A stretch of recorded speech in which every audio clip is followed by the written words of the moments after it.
বৌদি আমরা আসছি। ঠিক আছে, সাবধানে যেও। রাহুল, রাহুল!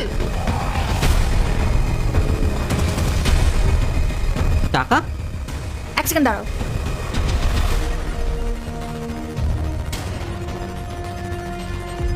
আসো আসো আসো, দেখো তোমার ভাই কি করছে। আমাদের লকার থেকে 2 লাখ টাকা চুরি করে পালাচ্ছে। বৌদি এটা তুমি কি বলছো? এটা তো আমার বাড়ি। নিজের বাড়ি থেকে কেউ টাকা চুরি করে?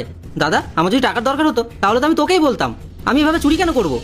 কারণ তুমি এখন একা না, তোমার বিয়ে হয়েছে, তোমার খরচা বেড়েছে, সেই জন্য।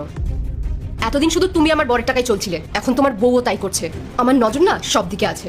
তুমি কি ভেবেছিলে তুমি আমার বরের টাকা চুরি করবে আর আমি কিছু বুঝতে পারবো না? মেঘা, তুমি এসব কি বলছো?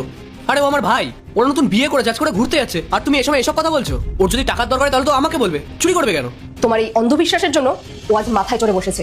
কি যে কাজ করে কিছুই বুঝি না, যা স্যালারি পায় কিছুই চোখে দেখা যায় না। ওরা শুধু সবসময় তোমার কাছে টাকা চায়, এটা লাগবে ওটা লাগবে। আরে তুমি তো ওদেরকে ঘুরতে যাওয়ার জন্য টাকা দিয়েছিলে, সেই টাকা থেকে ওদের হবে না? আবার তোমার থেকে 2 লাখ টাকা চুরি করতে হলো ওদের। মেঘা, আমি তো ওদেরকে টাকা দিয়েছিলাম, তাহলে ওরা টাকা কেন চুরি করবে? বৌদি তুমি কেন এসব কথা বলছো? তোমার স্নেহাকে নিয়ে প্রবলেম আমি জানি, কিন্তু তোমার আমাকে নিয়ে কি প্রবলেম? আমি এখনো পর্যন্ত 1 টাকা চুরি করিনি, আর তুমি বলছো আমি 2 লাখ টাকা চুরি করেছি। দাদা তুই অন্তত বিশ্বাস কর, আমি তো তোর নিজের ভাই। আমি কেন এমন করবো বল? আমার টাকার দরকার হলে তো তুই আমাকে না চাইতেই দিয়ে দিস।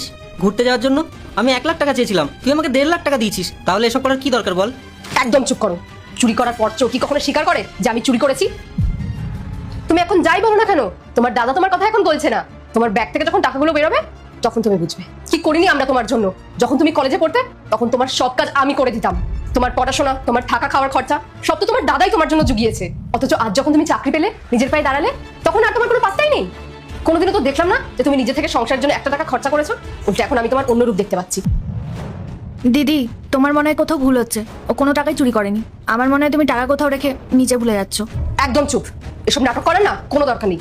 তোমার বর তোমার কথা শুনতে পারে, কিন্তু আমরা না। তোমার মতো মেয়েদেরকে না আমি খুব ভালো করে চিনি। সংসার ঠিকই ভাঙতে পারো তোমরা, কিন্তু সংসার সামলানোর ক্ষমতা তোমাদের নেই। নিজেকে নিয়ে সবসময় তোমরা ব্যস্ত থাকো, আর তোমার বরকে কথা জালে ফাঁসিয়ে আমাদের থেকে টাকা নেওয়াচ্ছ। যখন যা ইচ্ছে হয় তাই করছো। খুব ভালোই প্ল্যান করেছো স্নেহা, আমরা সবই বুঝি। তুমি কি ভেবেছো টাকাগুলো চুরি করে ঘুরতে চলে যাবে, আর কিছুদিন পরে যখন আমরা টাকা খুঁজে পাবো না তখন বলবে কাজের লোক নিয়ে নিয়েছে? রাহুল, তুমি ওদের ওই ব্যাগটা চেক করো। ব্যাগ থেকে টাকাগুলো নিয়ে না ওদেরকে এই বাড়ি থেকেই বের করে দাও। 1 মিনিট মেঘা। রনিত, আমি তোর বৌদিকে অনেকদিন ধরে চিনি। ও তো আগে কখনো এইসব ধরনের কথাবার্তা বলেনি। ও যখন এইসব কথা বলছে তার মানে নিশ্চয়ই কোনো না কোনো ব্যাপার আছে।